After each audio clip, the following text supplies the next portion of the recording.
Russia depends, its economy depends on exports quite heavily, of course, exports of petroleum in particular. 27% of GDP is exports. The problem is it's also a big deal for the EU. They're the biggest trading partners on both sides. And you look at the list of who Russia exports to and who Russia imports from, the EU is at the top, way ahead of anybody else. So anything they do to Russia, the Russians can also do to them, which is why you're seeing so much reluctance in countries like Germany to really commit to something like this. And as you can see, the United States plays almost no role. We have almost no trade or economic relations with Russia that matter, so we don't have any leverage there. The other issue, of course, the gas exports from Russia through Ukraine. They've now got a northern pipeline. They can go around Ukraine, even if they cut some of that off. And the Europeans don't want to lose those gas imports. It's a longer-term issue because they had a mild winter. They have very high stocks, but prices went up a lot today.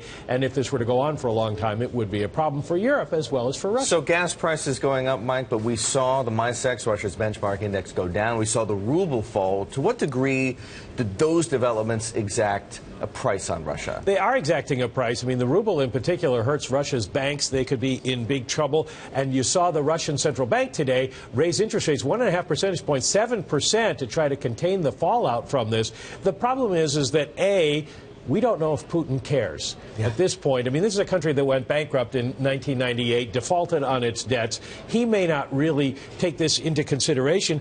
It's also working the other way because anybody in Western Europe who has exposure to Russia also seeing their shares go down. A lot of banks in France and Germany and Holland seeing some share price losses today because they have exposure to Ukraine or Russia. And no leverage. And no leverage. Well, speaking of leverage, what, if anything, would motivate the West, and in particular Europe, to take action against Russia, given that the ties are so interwoven, as you explained? Well, the problem is it's going to take more, perhaps, than just economic sanctions. They're going to have to bring politics into it. I mean, they need Russia. Russia's a key vote at the UN for dealing with problems like Iran and like Syria. So that balances out a lot of this as well.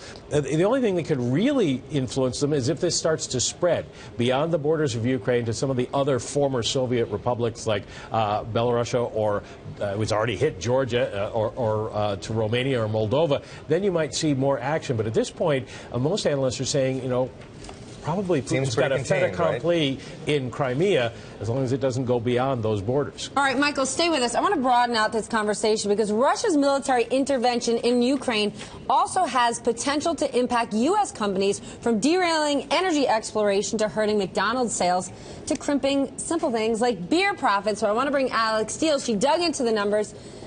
Alix, what companies really could get hurt here? Earlier, Howard Lutnick was saying to us, yes, there's massive global companies like GE that have a presence in Russia, but it's small. Who could this really hurt? Yeah, very true. And there's two ways to look at it. You can look at it that Russia is an $11 billion market to the U.S., $2 billion in airport sales, aircraft sales, I should say, and $1 billion in cars. That's one way to look at it. The second way to look at it is the U.S. companies that operate locally in Russia and Ukraine, and there is some risk there, in particular beer companies, chocolate companies, as well as snack companies. Now, overall, the packaged food market in Eastern Europe is small. $200 billion. That grows about 3% a year, 10% of the world total. You don't have a lot of high income per capita as you would in Western Europe. But Pepsi, for example, is actually quite at risk. They have 19% of the salty snack sales and 19% of beverage sales. They're actually the largest food and beverage producer within Europe. It has, within Russia, I should say, has about 40 production units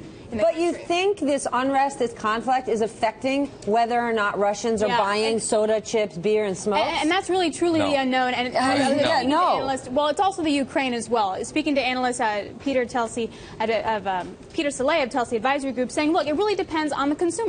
Are they going to go out to eat? Are they going to go buy food? Or are they delaying the purchases? We don't know that answer. The real risk here is sanctions, right? If the State Department imposes sanctions on doing business in Russia, then some of these American companies could get hurt. Absent sanctions, you could see a reverse sanction. You could see them put sanctions on American companies. Right. And that's very different. So will U.S. companies be able to operate in those countries? It's very different than a trade sanction of you can't import your product. But Peter Saleh was telling me that a lot of these companies, like McDonald's, source locally. So it's not like they're going to run out China beef or commodities. They're all going to buy it locally in-house. And also, to your point, McDonald's, for example, 413 stores in Russia, right? There's 35,000 locations worldwide. Europe is a huge revenue driver for them, 40% of their sales. But we're talking UK, we're talking Germany, we're talking France. No one really seems very concerned about those companies' exposure. Well, the incentive to Putin and the Russians would be to keep those American businesses that Russian citizens like around, not to cut them off, because he doesn't need civil unrest to go with the other problems he's causing. And he's going to cause enough problems for the economy